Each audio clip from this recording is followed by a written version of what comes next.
name is Algier Williamson. And what do you do here? A lot goes on here. I create, inspire, try to get people to relax, try to get people to space out, try to get people to think about nothing at all, hopefully, and sometimes get them to think about something. Why? Sometimes people don't really realize just the gift of life itself, you know, just having the opportunity to do something, you know, whether you're in school or not in school, but just to have that, the ability to actually go out here and do something. Doesn't matter what it is, but just to get them to think about it, you know. Ala Vista Bootleg Fancy, that name came from Ala Vista. There's a place out in California where I'm planning on stopping through. It's a college. Well, it's the neighborhood. It's the neighborhood of a college. The college is called University Santa Barbara. And the neighborhood lives right on the coastline. And that neighborhood is just similar to like what we have over here.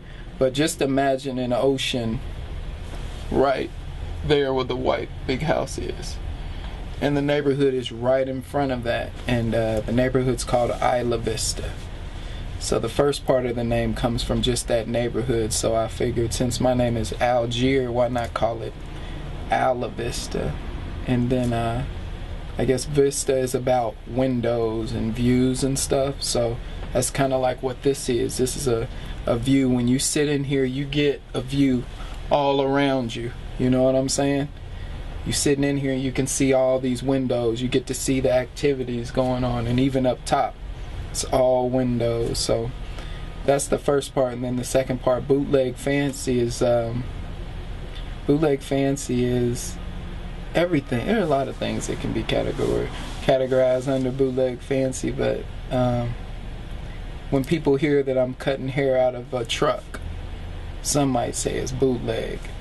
But you come in this truck and you start to look around and see from the floor to the ceiling, there are so many interesting, unique, and fancy things, along with the haircut as well and the experience. But it just went together as I thought of it. Like, man, that's a cool name.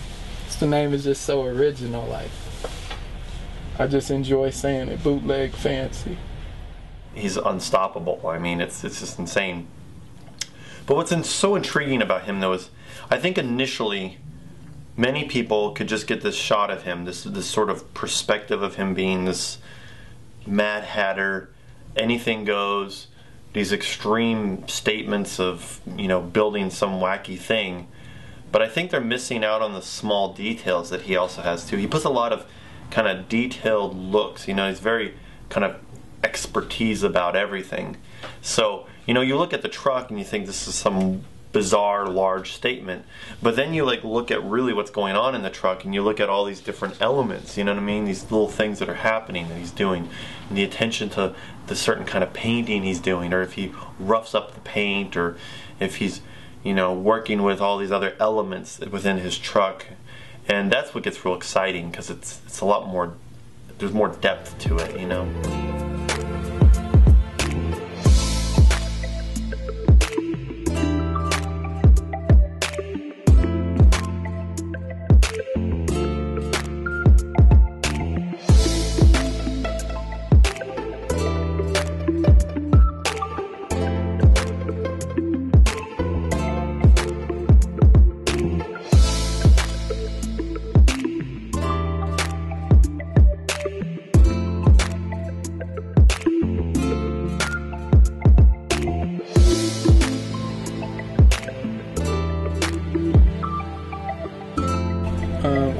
I went to Ball State here for architecture and design, is what brought me back to Muncie. And I just remember they didn't have a barber on campus, like a young just a young barber who just could relate, you know. So what do you do for fun? Man, play on my bikes, and here lately it's been Instagram. Man, I am hooked on Instagram. Like, I love taking pictures and stuff, but it's fun to now be able to like share them all over the world, you know. That's what I enjoy about Instagram. It's just like you can just, there's certain things, is, you know, I'm sure you probably know in the field that you're in, you see certain things look a certain way that a lot of people don't pay attention to necessarily, but if you can pull and draw that out and then boom, put it out there, and it's like, man, I never even noticed. I walk past 20, 30 times in a week and I had never even noticed that, and then you can just kind of, so it's here lately, that's been like a second thing of mine I've been like hooked on here lately. But my bikes, right now, that's what I do. A lot of riding, a lot of playing. Here you have Algier. He's cutting hair every day, all these different people's hair. He's created his truck, and his environment has so much character to it. But at the same time, he's always looking to get away from it. He's always taking these sort of little explorations, these little trips of inspiration. And the bicycle's become like the perfect vehicle for that. It's small, it has maneuverability opportunities, it's fun. And you know, he just likes to get away a lot, and he does. I mean, he's always taking little breaks throughout the day on his bike, and you know, he'll ride off and go do something, or go do some tricks, or goof off or something. But that's also become yet another important element of who he is. As much as he's kind of a socialite, he's also very comfortable being alone on his bike and just kind of going his own way. You know, it's like this sort of freedom that he has, in which he can just, you know, spread his arms and legs and find out where it takes him. That's usually, you know, any number of places. Everywhere is a playground on my bikes. It's just a nice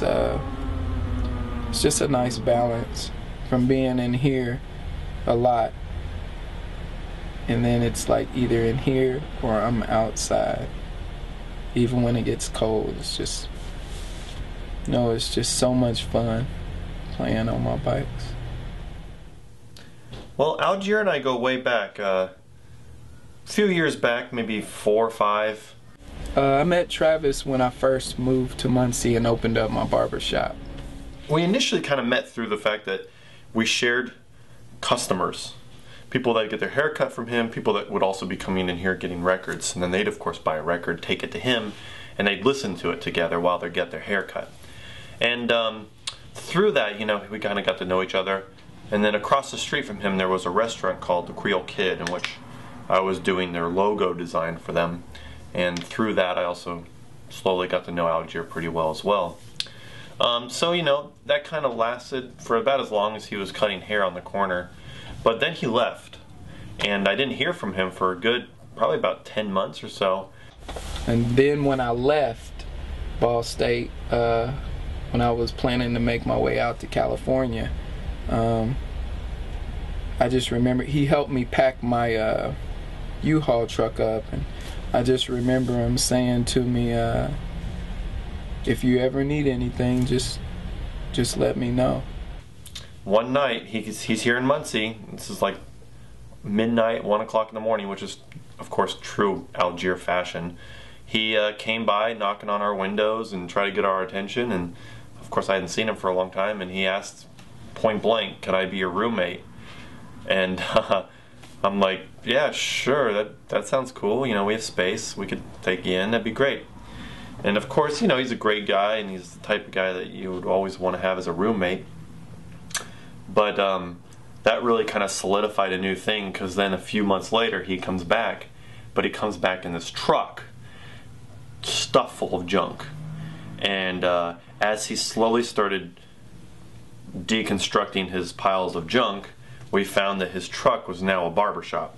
Said if I ever needed anything. So, you know, I came up here and talked to him about it. And he was down. I started cutting hair in high school on myself first, just because my parents wouldn't take me to the barber shop, you know, every single time there was a hair out of place. You know what I mean? So, just practicing in the mirror and, you know, just playing barber to myself for a while. And then finally, I talked my brother into letting me cut his hair. Smart little kid though. He said I had to pay him if I wanted to cut his hair though. So I paid him $10 every time I wanted to cut his hair. And eventually I got good at it to where my friends wanted me to cut their hair, so I didn't have to do that anymore. And now whenever I come home, he's always asking me to bring my clippers so he can get his hair cut by me. I mean, there's so many things about living with him that are just hilarious. I mean, the man can sleep anywhere. He'll be just sitting there upright and he'll just fall asleep. This is where I sleep at, and this is where I stay. You know what I mean? Why is that? I just love it. It's like a clubhouse, you know what I mean? And the way I plan on living my life for a few seasons of it, I just get a lot of peace being in this space. From the natural sunlight to when I move from here, not having to worry about like spending money to rent out a big space. I got a level of freedom that a lot of people won't ever have, you know? That's worth $1 million right there. To know that I can move into a community and not know anybody and not have to submit a application over the computer, look for a place to live, and I'm free. So these opportunities keep presenting themselves, and it's just like, So yeah, I want to go to New York for a while and just play Central Park, ride through the city. Oh my goodness, like I'm all about bikes and fixed gears and places where you can actually get places on your bike faster than a car can get. You know, I just want to experience it. I want to document it, and because there's gonna come a time when life will change and I'll be able to share my experiences with my kids and even those who sit in my barber chair. You know, these experiences will be something that maybe inspire them to do something, even if it's something that the world just won't or doesn't understand. So I'd like to do that first, and then I want one of those Airstream trailers. I don't know if you know what those are, but it's like a stainless steel Twinkie. I don't want it right now. If I decide to go to New York, I'm just New York is more like I'm all about. See this magazine right here? Let's see. Can you see? Can I? That, yeah, that one. Dwell magazine. So even though I'm not in architecture anymore, but the idea of design is something that always it's always there, because like I said, it's another form of art. And I'm always fascinated with spaces and how people move within their space and what can you create out of space, you know, just the smallest amount of space. That's what I'm really, really interested in. And so it's going to be a fun adventure journey project to see in this space inside of a heavily populated city, what type of life would I have? Whose lives will I be a part of? What new things can I learn? You know, there's not many people that I think I could like hang around for the rest of my life, or see myself like get older and like he's like the old man friend. You know what I mean? Like you got those old men kind of just hanging out on a porch or something. But Algier, he's definitely one of those people that I feel like I want to always know for the rest of my life. My mom always told me, she's always right. Only what you do for Christ is what will last in your life. No matter what. We run around this world thinking and doing all these different things, but at the end of the day, I'm thankful that I have a job that has a purpose to educate and to do so many different things. But the most important thing for me is that people can see God in me.